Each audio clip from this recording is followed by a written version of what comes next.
आरोपींना पाठबळ कुणाकडून भेटतंय का? किंवा ज्यावेळेस त्यांना एफ-आय-आर दाखल होते, पाठबळ नेमकं कोणाकडून भेटतं? आता पाठबळ नाही ह्यांच्या मागं महाशक्ती उभा आहे. महाशक्ती म्हणलं तरी चालेल. कारण की ह्यांना पाठीशी घातल्यावर सरकार.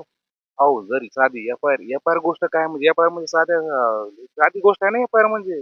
आज तुम्ही सांगा न्याय व्यवस्थेवर आमचा पूर्णपणे विश्वास होता. आज आम्ही कुणाला नेमकं आज तुम्हाला सांगतो एक एफ-आय-आर नाही म्हटलं तरी 36 37 घंट्यानंतर आमची एफ-आय-आर घेतली गेली. का? बुवा ह्याच्या मागे कोणीतरी आहे का? तर 100% आहे. ह्याच्याजवळ 1% ह्याच्यात महाशक्ती कुठलीतरी आहे आणि त्या महाशक्तीचा त्यांनी पाठपुरावा करून त्यांचा ते राजीनामा घ्यायला पाहिजे. का घेत नाहीत ते? बरं आमचा राजा गेला हो. गोरगरिबाचा राजा होता तो. आणि हे तुम्ही म्हणता आता आमच्या सहकार्याला विचारलं तुम्ही, की बाबा देव का मानतात? अहो देव देव कोणाला म्हणायचं? म्हणजे जे खून करते त्यांना देव म्हणायचं? ते ज्यावेळेस त्यांना अटक झाली, त्यावेळेस काही-काही ठिकाणी मीडियाच्या समोर काही कार्यकर्ते आले. त्यांनी हातात बॅनर घेतले का आमचा म्हणजे वाल्मिकी म्हणजे देव माणूस आहे.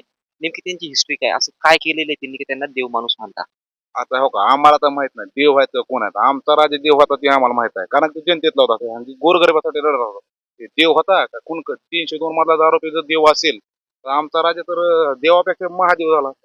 मोठा देव झाला तो. सगळ्यात महादेवच मोठा आहे ना. तेच देव आमचा राजाचा म्हणावं लागेल ना.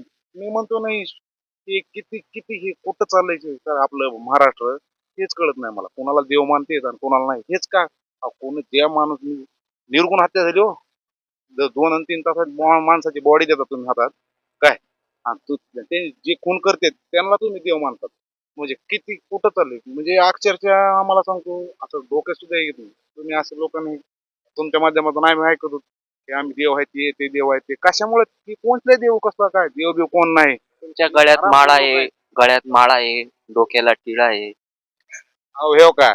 आता हे भिटुकडे आहेत म्हणावं. हे सगळ्यात तुम्हाला सांगतो भिटुकडे लोक आहेत. हे हरामखोर लोक आहेत. काय?